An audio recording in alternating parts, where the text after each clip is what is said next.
Hi dear students, welcome back to your YouTube channel The Man Classes। तो आज मैं आप लोगों को इंटरमीडिएट फाइनल में जो प्ले पढ़ाया जाता है जिसका नाम है द मर्चेंट ऑफ वेनिस, आज मैं पढ़ाऊंगा। तो द मर्चेंट ऑफ वेनिस, इससे पहले शुरू किया जाए, आइए इस प्ले के बारे में थोड़ा सा जानते हैं और उसके करेक्टर के बारे में जानते हैं। मेन है कि उसके करेक्टर्स हम पहले जान लें, तब प्ले जब पढ़ेंगे सीन बाय सीन तो वो क्लियर होगा। तो ड्रामा का नाम है the merchant of Venice.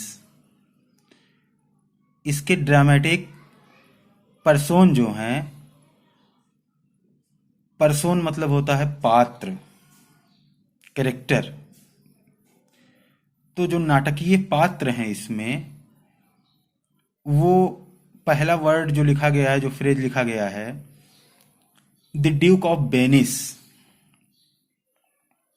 Venice के नवाब हैं इस प्ले में। ड्यूक मतलब होता है नवाब। द प्रिंस ऑफ एरागॉन, यहाँ पे आप लोग देख सकते हो, the Prince of Aragon. Aragon जगह का नाम है। एरागॉन के राजकुमार हैं इस ड्रामा में। The Prince of Morocco, Morocco के राजकुमार हैं। और इन दोनों के सामने एरो की सहायता से, ब्रैकेट की सहायता से दिखाया गया है सुइटर्स टू पोर्शिया। ये दोनों पोर्शिया के शादी प्रस्तावक हैं। सुइटर्स मतलब होता है शादी प्रस्तावक। तो the Prince of Aragon, Aragon के राजकुमार, और प्रिंस ऑफ मोरक्को, मोरक्को के राजकुमार, ये दोनों पोर्शिया के शादी प्रस्तावक हैं। Antonio A merchant of Venice, सामने लिखा गया देख सकते हो, Antonio a merchant of Venice. Antonio कौन है? एंटोनियो मर्चेंट ऑफ वेनिस है, वेनिस का सौदागर। मर्चेंट मतलब होता है सौदागर, व्यापारी। तो एंटोनियो वेनिस का सौदागर है। फिर उसके बाद लिखा गया बसेनियो। बसेनियो हिज फ्रेंड, उसका मित्र है, अर्थात एंटोनियो का मित्र है। सुइटर्स लाइक वाइज टू पोर्शिया, और ये दोनों भी, और ये जो बसेनियो है ये पोर्शिया का एक तरह से शादी प्रस्तावक है। फिर आगे बढ़ते हैं। सेलानियो, सेलारिनो, ग्रेशियानो और सेलेरियो, यहाँ पे देख सकते हो, सेलानियो, सेलारिनो, ग्रेशियानो, सेलेरियो, ये चार और पात्र हैं इसमें। ये कौन है? Friends to Antonio and Bassanio. ये चारों एंटोनियो और बसेनियो के मित्र हैं। करेक्टर में आगे देखते हैं कौन क्या है। अगला करेक्टर है Lorenzo, in love with Jessica, जो जेसिका का प्रेमी है। लोरेंजो जो है वो जेसिका का प्रेमी है। अगला करेक्टर है शायलॉक, ए रिच ज्यू। शायलॉक है एक धनी यहूदी। ज्यू मतलब यहूदी, जो गल्फ कंट्रीज में ज्यादा देखे जाते हैं। सऊदी अरबिया और अरबिया में रहने वाले लोग, ये सब ज्यादातर क्या हैं? ज्यूज हैं। फिर ट्यूबल, ट्यूबल कौन है? ए ज्यू, एक और यहूदी, हिज फ्रेंड, और शायलॉक का मित्र। तो अब तक शायलॉक और ट्यूबल, इन दो यहूदियों से हम लोग परिचित हो चुके हैं। फिर आगे है लांसलाट गोबो, द क्लॉन। क्लॉन मतलब मस्खरा, जो नाच ड्रामा के जोकर वोकर होते हैं वही होते हैं क्लॉन।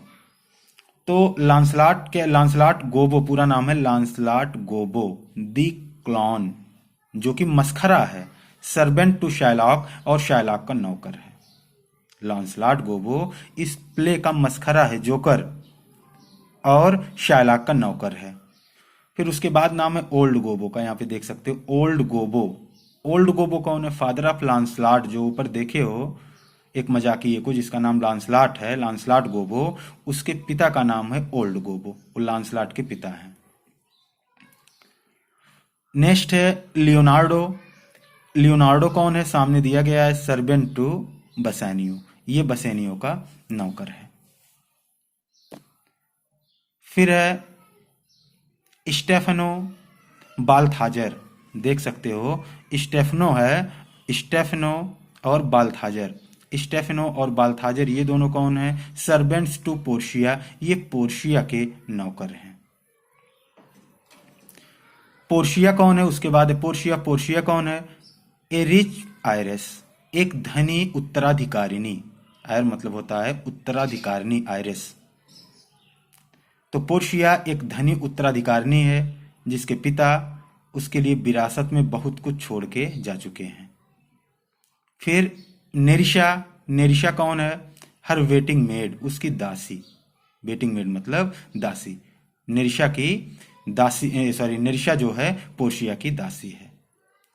जेसिका। जेसिका कौन है? डॉटर टू शायलॉक, शायलॉक की पुत्री है। शायलॉक एक क्रूर व्यक्ति है, एक धनी यहूदी है जिसका ब्याज पे पैसे बांटने का पेशा है। अधिक ब्याज पे गरीबों को पैसे देता है और समय पे न लौटा पाने पर ये जो है बहुत अपने तरीके से जस्टिफाई करता है। तो जेसिका शायलॉक की पुत्री है। फिर है मैग्निफिकोस ऑफ वेनिस, वेनिस के श्रेष्ठ गण। मैग्निफिकोस मतलब श्रेष्ठ गण, वेनिस के श्रेष्ठ गण भी हैं इसमें। Officers of court of justice, और न्यायालय, कोर्ट ऑफ जस्टिस मतलब न्यायालय, जो वेनिस का न्यायालय है उसके अधिकारी हैं इस प्ले में। गावलर है, servant to Portia and other attendants. ये सब है। गावलर है एक पात्र, सर्वेंट्स टू पोर्शिया, पोर्शिया के और भी नौकर हैं, एंड अदर अटेंडेंट्स, और दूसरे भी दास, दूसरे भी नौकर हैं। ये सब इस ड्रामा के पात्र हैं। तो अब डिटेल से इनके बारे में पूरा ड्रामा ही पढ़ना है तो वन बाय वन हम एक एक पात्र से आगे परिचित होते जाएंगे और मैं आपको वहाँ पे एक्सप्लेन करता जाऊंगा ये कौन है, इसका क्या रोल है। और इस ड्रामा में सीन, दृश्य जो है वो कहाँ कहाँ का है? पार्टली एट वेनिस, थोड़ा वेनिस का, एंड पार्टली एट बेलमोंट, और दूसरा बेलमोंट का।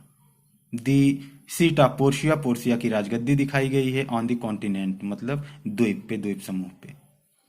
तो ये सब इसके पात्र थे, इस ड्रामा के बारे में जानकारी थी। एंड आई थिंक आप लोग जो है थोड़ा ध्यान दीजिएगा क्योंकि वोकाबुलरीज बहुत मिलेंगे इसमें, और तमाम चीज़ें। ये एक ट्रेजी कॉमेडी है अपनी जेनरा में, तमाम क्रिटिक्स कहते हैं ये एक ट्रेजी कॉमेडी है, कॉमेडी नहीं है, क्योंकि इसमें एक सर्टेन भाग ट्रेजिडी का भी है और सर्टेन भाग जो है वो कॉमेडी का भी है। तो एक अमालगमेशन है कॉमेडी का और ट्रेजिडी का, इसलिए ट्रेजी कॉमेडी है अपनी जेनरा में। तो इन पात्रों को आप शुरू में जब मैं ड्रामा पढ़ाऊंगा आप लोगों को तो थोड़ी दिक्कतें आएंगी, कौन सा पात्र था कौन सा क्या, लेकिन थोड़े कुछ एक्ट पढ़ाने के बाद आपको पता चल जाएगा कि कौन किसकी पार्टी का है, कौन किसकी पार्टी का है। तो ये है कि आप लोग इन पात्रों से परिचित हो गए होंगे और एक बार फिर से आप बढ़िया से इसे देखें और समझें और ज़्यादातर लोगों को पहुंचाएं, क्योंकि मैं ये ड्रामा पूरा डिटेल पूरी बुक ही पढ़ाऊंगा, भले ही समय लग जाए। तो वो टेक केयर। मैं बहुत जल्द अगला अपडेट आप लोगों को ड्रामा का दूंगा, क्योंकि इसमें कंटिन्यूटी बहुत ज़रूरी है ड्रामा में, नहीं तो वो जो इसका एक इंटरेस्ट है वो ख़त्म हो जाता है। तो आप लगातार बने रहिए और अगला अपडेट बहुत जल्द आप लोगों को दिया जाएगा। Take care, stay home, stay safe.